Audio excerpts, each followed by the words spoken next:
you for tuning in to our conversation. I am Jessica Jones, one of the K-5 literacy specialists with Richland School District 2. And our purpose for this candid conversation is to talk about how to teach Thanksgiving in a socially responsible way. Today, what you will witness is a conversation between myself and I will allow the others to introduce themselves on ways that in Richland 2 we could be more responsible in regards to thinking about ways to teach Thanksgiving. So before we dive into the conversation, I'm going to allow our guests today to introduce themselves. So we'll start with Angel. My name is Angel Brown. I am the other K-5 literacy specialist. Hey everybody, I'm Elizabeth King. I work with 6 through 12 social studies instruction. Hello, I am Helen Grant. I am your Chief Diversity and Multicultural Inclusion Officer for Richland District 2. All right. Thank you guys so much for introducing yourself. So we're super excited about this conversation. And before we actually start the conversation, we're going to hear from Dr. Grant in regards to why are we here today and how is this going to help us move forward in Richland School District 2. Well, thank you so much for allowing me to participate with you in this conversation. And actually, at the time that we're recording this, we're in November, and November is Native American Heritage Month. So it's an additional reason for us to have this conversation about how we work with our students surrounding Thanksgiving so that we make sure that we're being socially conscious and culturally relevant with the information that we provide. Although the numbers of our Native American students and staff are not high, I think it's important that we acknowledge the contributions and the history of all peoples. And so even though we don't have a large number of people in terms of representation in our school district, the history is very important, especially for South Carolina. And you know that at Richland 2, we believe in diversity, we believe in inclusion, and we believe in equity. And so we know it's imperative that we be sensitive to the culture of the peoples that we are studying. And sometimes that frankly means that we have to change how we do things. We have to change what we say and how we say things to make sure that it's historically accurate, of course, age appropriate, but it's really important to be historically accurate and culturally relevant. And so I really appreciate you working with me and working with our staff to make sure that we're meeting those goals. An example that I'd leave with you is from a concern that was raised last school year by a parent surrounding the use of feathers in a Thanksgiving program. And as I thought about it, I thought, this parent is absolutely correct. Feathers within the Native American culture mean different things, but they're all important kind of core values to those people in the culture. And so we have to think about if we put a feather on a headband and put that headband on a student, are we somehow dishonoring the culture of what it is that we're trying to teach? And so I leave that example with you to give you some idea about why, from my office in particular, diversity and multicultural inclusion, I think it's important for us to have these discussions and to make resources available to our teachers and to our staff so that we are being culturally relevant, that we're being appropriately sensitive, and at the same time meeting the needs of our students and our staff. And so I thank you so much for taking the time to have this conversation and for allowing me to be a part of it. And I'm going to stop talking now and turn it over to you as the experts so that we can get to those resources. Thank you, Dr. Grant. And you are right. We have to make sure that we are being culturally responsive with our teaching. And with that being said, Elizabeth, shed some light, if you will, on the history of Thanksgiving before we dive into the do's and don'ts. Yeah, thanks, Jessica. I mean, this would really be a great inquiry for students, especially our older students, to do on their own. But just to kind of give everybody some background knowledge so we're all on the same page. Just to give you a little bit of history of Thanksgiving. So if you think back to probably how you were taught about Thanksgiving, maybe even read some of the more commercial books about Thanksgiving, you hear these stories of pilgrims and Indians and and how they're having this very peaceful meal together. And oftentimes it's even called the first Thanksgiving. Now, a lot of that is not historically accurate, and we'll kind of dive into that a bit. But really what I want people to take away is, yes, there was a meal. Yes, there were Native Americans there and there were colonists. But pretty much everything else is a little bit fictional. It's been exaggerated. It's the falsehoods have been added. So it's not as historically accurate as maybe we have previously thought if we didn't have much information about it. So we all know that the Mayflower did land in what is now Plymouth, Massachusetts. And on that Mayflower, on that ship, there was a group of people who was looking for a better life, likely to make more money, but probably also to set up a colony that had religious freedom, okay, something that they had experienced in Holland and places before. So they wanted to set up a colony, both that would help them economically, but also with their religious freedom. They weren't actually even called pilgrims at that time period. The term pilgrims did not come until 200 or so years later. So what they really were what we know as separatists, people who were trying to separate from their initial colony. So they had a rough journey. People died. It was tough. They get to this area that we now know as Plymouth, Massachusetts. After a hard winter, they run into the native people who are living there, the Wampanoag people, and they find out that there's someone in that tribe that speaks English. Now you might think, oh, how amazing! Somebody speaks English, right? But the man Squanto, it's believed that he was captured by an English sea captain. He was enslaved, and when he was no longer needed as an enslaved person, he returned back to his homeland. Because of that, he knew English, and he was able to communicate with these new settlers. In that communication, he was able to help them be successful, especially with crops. And to celebrate that first successful crop, they did what colonists and what Native Americans had done for years and years prior. They had a little party. They had a celebration. They had a dinner, if you will. It was actually like a 3-day dinner. They served things like deer and lobster. There was no pie or turkey like we use today. But they did have that dinner, and it was a great celebration. But that positive relationship, it didn't go on much after that. As those colonists, as those separatists kind of got their feet on the ground and they were successful, tensions with that native group got worse. The disease that they brought with them infected the Native Americans, caused many, many of them to die. But also there were battles. There were the separatists running the Native Americans off of their land, and it formed what has now become a contentious relationship between Native Americans and the colonists that we're going to observe, over the next hundreds of years in history. So I mentioned earlier that sometimes we think back of that is our first Thanksgiving. People even, first Thanksgiving. But really, Thanksgiving didn't become a holiday until 1863, smack dab in the middle of the Civil War. And it was really done by President Lincoln to show his gratitude towards the Union Army for their big defeat at Gettysburg. And so as a way of saying thank you to them, he proclaimed this National Day of Thanksgiving. And that is now what we still use as our fourth Thursday in November. We still celebrate Thanksgiving, still 153 years later. But that term is relatively new. So you can see that although maybe we have a general idea of what happened on that very first Thanksgiving, there's a lot of moving pieces, and it would be, as I said earlier, a great thing for students to investigate on their own.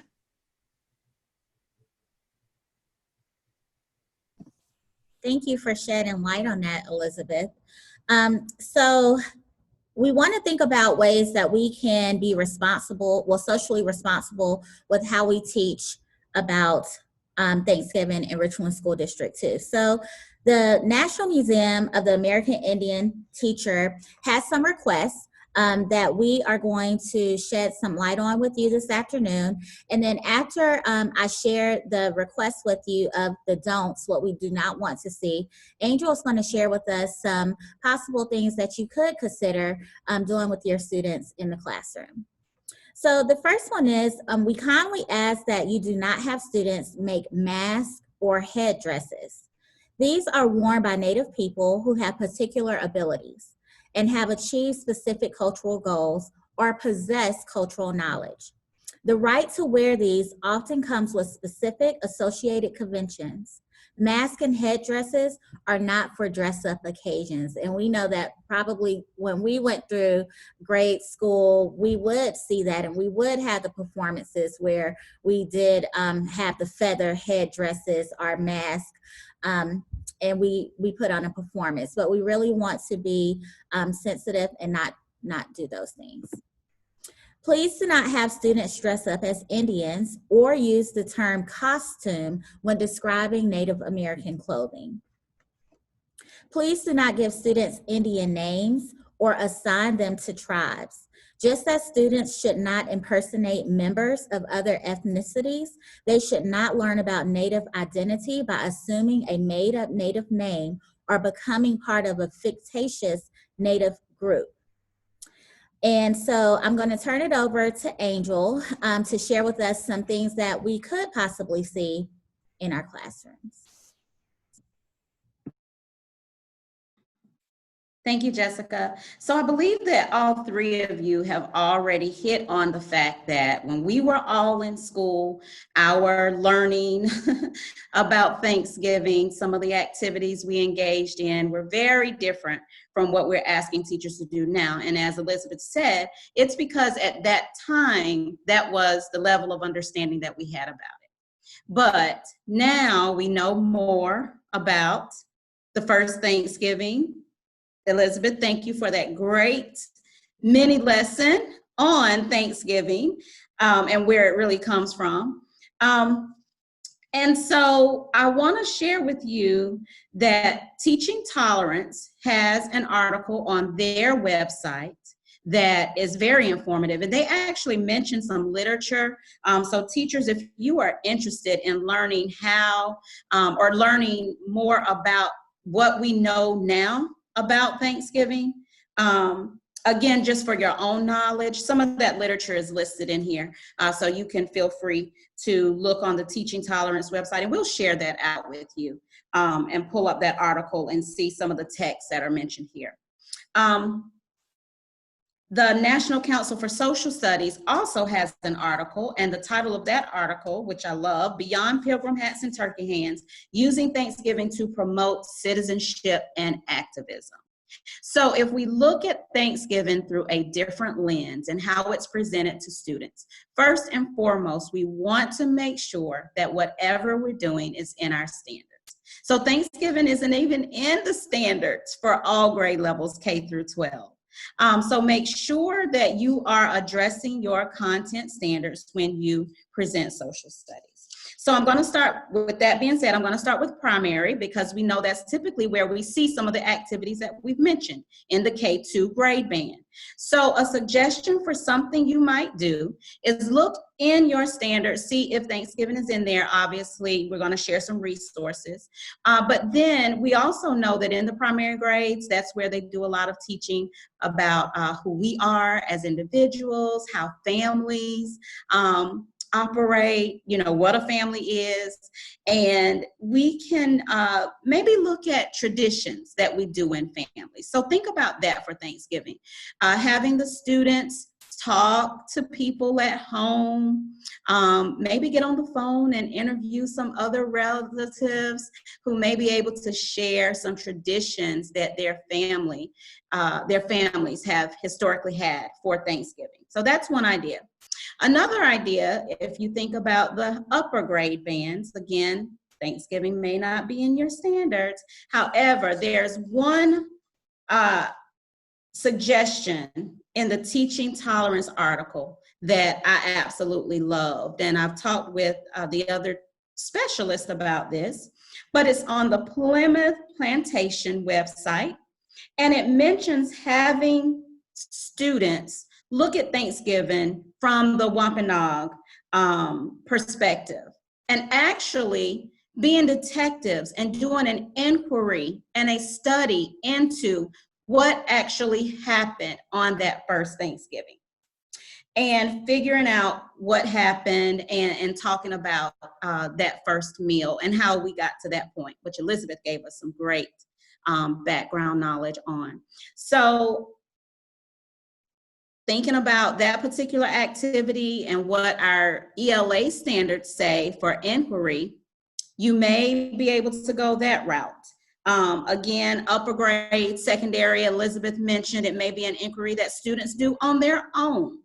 So certainly some creative ways that you can now present this information to students, allowing them to see multiple perspectives.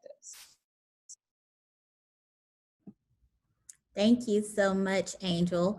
So I think that we have equipped you guys with some resources and history to help us think about, yes, one more thing? Okay, All right, one more thing before we go. okay.